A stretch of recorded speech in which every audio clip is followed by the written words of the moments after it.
আজকে তোমাদের সাথে একটা রেসিপি শেয়ার করব। তো সজি কচু দিয়ে তোমার মাছ, তো সকালকারই মাছ আছে, মানে দুপুরবেলা রান্না হয়েছিল মাছের ঝোল, তো মাছ কয়টা বেঁচে গেছে ভাজা মাছ, তো ওটা দিয়ে এখন বানাবো আমি সজি কচু।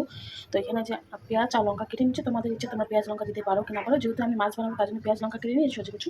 তো এই যেখানে কড়াই বসিয়ে তেলটা দিয়ে দিলাম, এটা আমার তেল দেওয়া হয়ে গেছে। তো দেখতে পাচ্ছ কড়াইটা গরম হয়ে গেছে, তো এখানে হালকা মানে পরিমাণ মতো একটু একদম ফ্লেভারের জন্য পাঁচফোড়ন দিয়ে দেবো, যাতে একটু সেন বার হয়।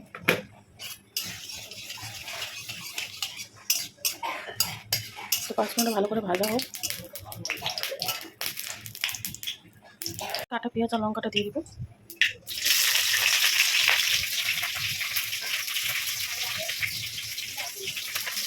এইভাবে নাড়িয়ে নিচ্ছি।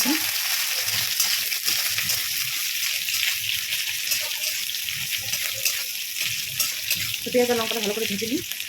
দেখতে পাচ্ছ আমার পেঁয়াজ লঙ্কাটা ভাজা হয়ে গেছে, এর মধ্যে এখন এই যে এখানে কাটা সজু কুচি দিয়েছি।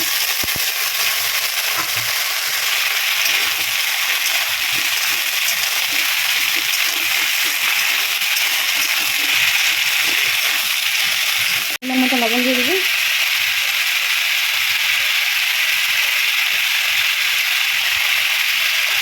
পরিমাণ মতো হয়েছে,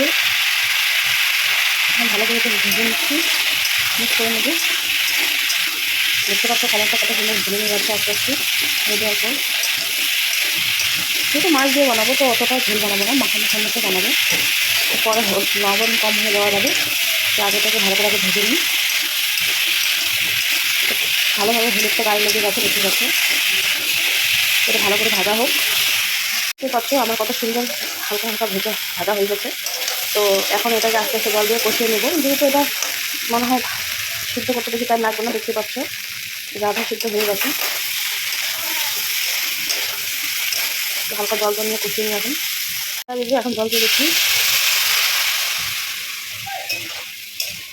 জল নিয়ে হালকা কষিয়ে নেব, বেশি মশলা দিয়ে ইউজ করবো না, হালকা জিরে গুঁড়ো, লঙ্কার গুঁড়ো আর গরম মশলা দিয়ে শুধু, বাটাবাটি কিছু করবো না, যেহেতু রাতের খাবার সিম্পলি রান্না করবো এটা।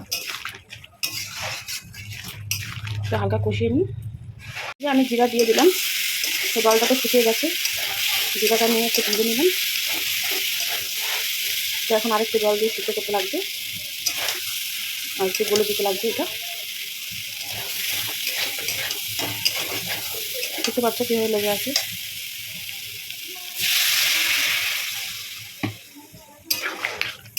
তো জল দিয়ে হালকা ঢেকে দিতে লাগবে। এই যে হালকা এখানে লঙ্কা গুঁড়ো দিয়ে দেবো, লাল মির্চ কালার করার জন্য হালকা দেবো।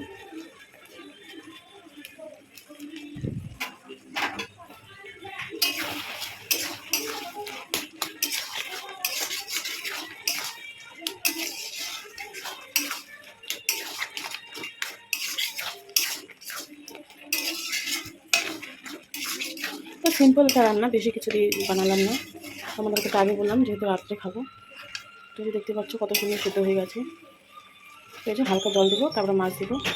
পিস আছে এখানে মাথা, যেহেতু আগে আছে তাই এখানে হালকা তেল দিয়ে একটু ভেজে নেবো মাছটা।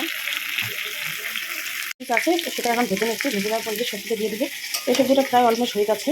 তো হালকা জল দেবো, জল দিয়ে গরম মশলা দিয়ে মাছটা দিলে হয়ে যাবে। এই যে এতটাই ঠিক আছে। এই যে মাছটা দিয়ে গরম মশলা দিয়ে নামিয়ে নেবো। মাছগুলো ভাজা হয়ে গেছে, তো এক এক করে এখন তরকারিতে দিয়ে দেবো।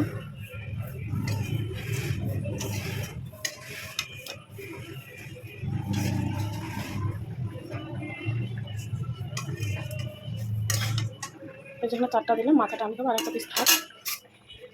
দেখি 4টা পিস আমি ভাজা খাবো, তাই আমি আজকে তো আমি পিস খাই না মাছের।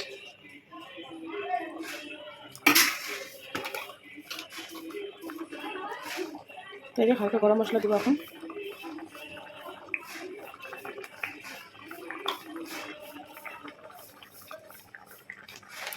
যে গরম মশলা নিয়েছি নাড়িয়ে নিলাম।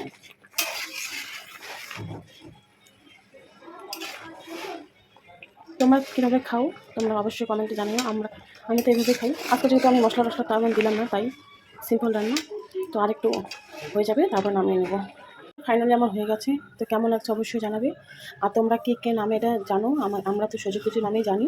তো অনেকে দেখি অনেক কিছু নামে জানি, তো আমরা জানি না। আমরা যেহেতু রাজবংশী, তো রাজবংশী আমরা সুজি কুচি বলে। তো এই যে